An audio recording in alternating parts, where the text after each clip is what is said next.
Okay, children, third property of matrix addition है existence of additive identity। इसको कहते हैं योग का तत्सम अवयव का अस्तित्व। इसका ये मतलब होता है कि अगर कोई मैट्रिक्स ए है, कैपिटल ए आप देख सकते हैं, ए आई जे एम क्रॉस एन ऑर्डर की है, और उसी के साथ हम जीरो मैट्रिक्स, जो हम पहले ही आपको बता चुके हैं, जिसके सारे एलिमेंट्स जीरो हैं, एम क्रॉस एन ऑर्डर की लें, तो अगर हम इस मैट्रिक्स ए में जीरो मैट्रिक्स को ऐड करें या इस तरह से ए प्लस जीरो लिखें या ए प्लस ओ या ओ प्लस ए, तो हमें फिर से वही मैट्रिक्स ए मिल जाएगी। इसको एक एग्जांपल से आप लोग देख लीजिए। मैट्रिक्स ए है 1 2 3 4, 2 क्रॉस 2 ऑर्डर की है, और अगर हम इसमें जीरो मैट्रिक्स 2 क्रॉस 2 ऑर्डर की ऐड करते हैं तो एडिशन पे आप देखिए जो हमें मैट्रिक्स ए मिल रही है 1 2 3 4 सेम मैट्रिक्स ए मिल रही है। इसी तरह से हम जीरो मैट्रिक्स को पहले लिख के तब इसको ए से ऐड करते हैं, फिर हमें सेम मैट्रिक्स मिलती है।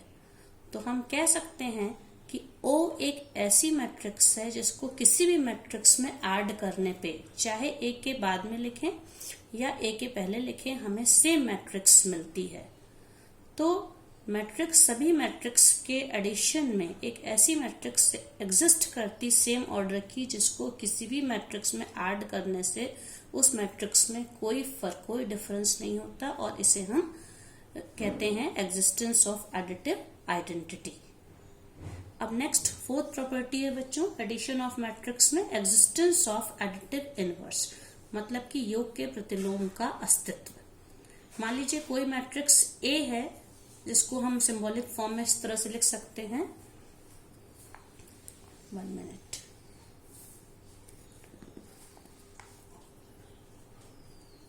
ओके, नेक्स्ट प्रॉपर्टी है एग्जिस्टेंस ऑफ एडिटिव इनवर्स, मतलब कि योग के प्रतिलोम का अस्तित्व। तो इसमें अगर एक ऐसी मैट्रिक्स ए है जिसका ऑर्डर एम क्रॉस एन है, और सिंबॉलिक फॉर्म में इस तरह लिखी जाएगी, स्मॉल ए आई जे एम क्रॉस एन, और अगर एक दूसरी मैट्रिक्स माइनस ए है, that is the negative of the matrix, जो हम पहले बता चुके हैं, तो इसके सारे एलिमेंट्स ए के नेगेटिव होंगे, minus A I J of same order. तो अगर हम हर मैट्रिक्स में उसके नेगेटिव मैट्रिक्स को ऐड करें, चाहे पहले लिखें चाहे बाद में लिखें, हमें जीरो मैट्रिक्स मिलती है। तो हर एक मैट्रिक्स का नेगेटिव एग्जिस्ट करता है, जिसे हम लोग कहते हैं, जिस प्रॉपर्टी को एग्जिस्टेंस ऑफ एडिटिव इनवर्स।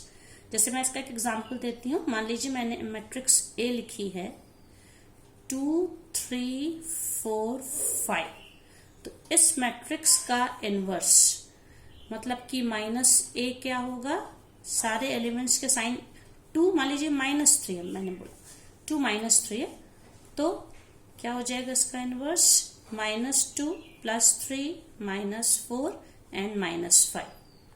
ये माइनस ए है, मतलब इस मैट्रिक्स का ये एडिटिव इनवर्स कहलाएगा, क्योंकि अगर हम इन्हें ऐड करें, इन दोनों मैट्रिक्स को अगर हम ऐड करेंगे तो आप देखिए हमें कौन सी मैट्रिक्स मिलेगी। फर्स्ट मैट्रिक्स ए है 2 -3 4 एंड 5, और इसके साथ हम माइनस ए को ऐड करेंगे, -2 3 -4 एंड -5। इन दोनों को सॉल्व करने पे हमेशा हमें एक zero matrix of same order मिलती है। इसलिए हर मैट्रिक्स के लिए एक उसका इनवर्स एग्जिस्ट करता है, इस तरह से कि जब हम इन दोनों को लेते हैं तो हमें इन दोनों को ऐड करने पे हमें जीरो मैट्रिक्स मिलती है। तो ये है fourth property of matrix addition. अब इसके बाद एक प्रॉपर्टी और है बच्चों,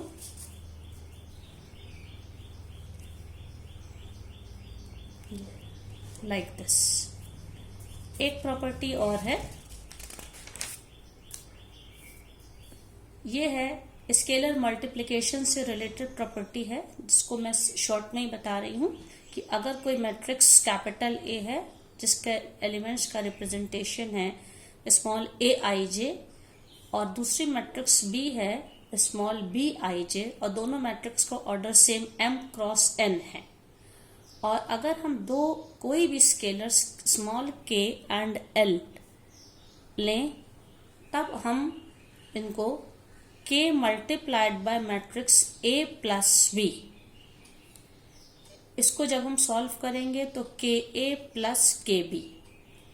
इसी तरह से हम किसी मैट्रिक्स A में इन दोनों स्केलर्स को ऐड करके तब मैट्रिक्स से मल्टीप्लाई करें, या मैट्रिक्स में इन स्केलर्स को अलग अलग मल्टीप्लाई करके ऐड करें, दोनों का आंसर सेम आएगा।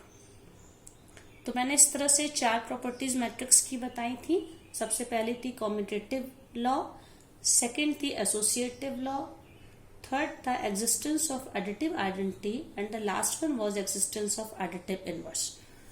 अब मैं इन चारों प्रॉपर्टीज को यूज करते हुए एक एग्जाम्पल लेती हूँ, जिसमें हम लोग, या आप देख सकते हैं एग्जाम्पल है एक मैट्रिक्स A है जो कि 3x2 ऑर्डर की है, दूसरी मैट्रिक्स भी 3x2 ऑर्डर की है, and it is also given that 2a plus 3x is equals to 5b। एक रिलेशनशिप दी है A, B और एक अननोन मैट्रिक्स X के बीच में, और हमें इसमें मैट्रिक्स X की वैल्यू को निकालना है। तो देखिए इसको किस तरह से सॉल्व किया जाएगा। तो नाउ आप देख सकते हैं 2a plus 3x is equals to 5b। हम इसको लिख सकते हैं 2a प्लस 3x, और दोनों तरफ हमने 2a मैट्रिक्स को सब्ट्रैक्ट कर दिया, LHS में भी और RHS में भी। ये ऑपरेशन हम लोग पहले भी छोटे क्लास में करते आए हैं। ये आप देखिए दोनों तरफ मैंने 2 ये लिखा है, ये 3x 3 इंटू मैट्रिक्स x है बच्चों, नॉट मल्टीप्लीकेशन साइन, और इसमें मैंने 2a को सब्ट्रैक्ट किया है। अब हम इसमें कॉम्यूटेटिव लॉ क्रम विनिमय के नियम का प्रयोग करेंगे, मतलब 3x और 2a के क्रम को हम बदलेंगे, इससे मैट्रिक्स पे कोई डिफरेंस नहीं आएगा। तो 2a minus 2a plus 3x, RHS will remain same, 5b minus 2a। अब यहाँ पे देखिए, यहाँ पे इस स्टेप में हम लोगों ने कॉम्यूटेटिव लॉ को यूज किया।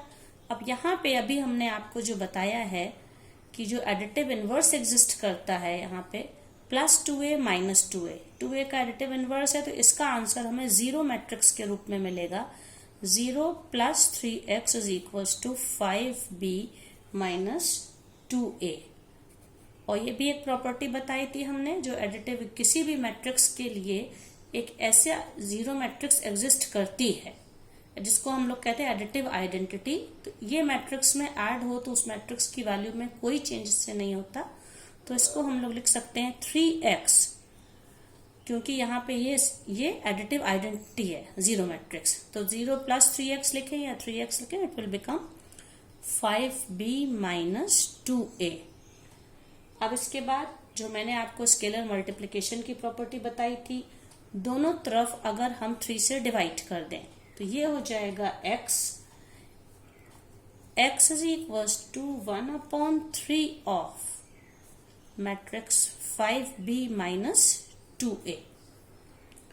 अब इसको हम लोग सॉल्व करेंगे। तो इस तरह से देखिए, ये जो रिलेशनशिप ऊपर दी गई थी 2a plus 3x is equals to 5b, हम स्टेप वाइज हमने x को सिर्फ एक तरफ रखा, x को सब्जेक्ट बनाया, तो और b a और मैट्रिक्स एक साइड हो गई, अकेली x मैट्रिक्स एक तरफ हो गई। तो इस तरह अब हम लोग वैल्यू निकाल सकते हैं। तो ये है 1/3 ऑफ 5b। अब आप देखिए 5 into matrix b, matrix b हम लोगों की क्या है, ये है 3x2 की मैट्रिक्स। तो हम लोग इसकी वैल्यू लिखेंगे 2 माइनस 2 4 2 माइनस 5 1 माइनस ये 5b है माइनस 2। अब हम लोग मैट्रिक्स a लिखेंगे। a हमारी क्या मैट्रिक्स है, 8 0 4 and माइनस 2 और 3 and 6। तो ये हम लोगों ने RHS में 5b माइनस 3a को 1/3 से मल्टीप्लाई किया। अब हम लोगों को इसको सॉल्व करना है। तो matrix x is equals to, इसको हम लोग क्या लिखेंगे, 1/3, पहले 5 से मल्टीप्लाई कर लेते हैं। 1/3 तो थ्रू आउट मल्टीप्लीकेशन है, 5 से मल्टीप्लाई करिए तो ये क्या हो जाएगा, थोड़ा बच्चों इसका सिंबल हम लोग ऐसे बना लेते हैं। इस तरह से। अब इसके बाद हम मल्टीप्लाई करेंगे 5 से, तो ये matrix each element will be multiplied by 5, so it will become 10 minus 10, 5 4s are 20, again 10, 5 into 5 minus 25 and 5। ये एक मैट्रिक्स हो गई, और इसमें हम -2 को अंदर भेज देते। देखिए मैं प्लस साइन यहाँ पे यूज कर रही हूं। तो अब इसमें जब -2 को अंदर भेजेंगे तो -2 into 8 -16, -2 into 0 0, 2 4s are -8, -2 into -2 +4, then last row -6 and -12। ये दो मैट्रिक्स हैं और इस पूरे को हमें आपस में ऐड करना है। अब हम इन दोनों मैट्रिक्स को ऐड करेंगे, तो ऐड करने पे ये मैट्रिक्स क्या हो जाएगी, 1/3 अभी बाहर ही रहेगा इस तरह से। तो देखिए 10 - 16, 10 और -16 को एक साथ लेने से क्या मिलेगा, -6। इसी तरह से -10 and 0, -10 and 0 will become -10, 20 and -8 ये हो जाएगा 12, 10 + 4 is 14, -25 -6 -31 and 5 and -12 together, so it will be -7। तो ये देखिए एक सिंगल मैट्रिक्स मिली हम लोगों को। अब उसे हमें 1/3 से मल्टीप्लाई करना है। अब हम इसको जब 1/3 से मल्टीप्लाई करेंगे तो ये क्या हो जाएगी, यहाँ पे हर एलिमेंट को 1/3 से मल्टीप्लाई करिए, तो मैट्रिक्स x हमको अब मिल जाएगी -6/3।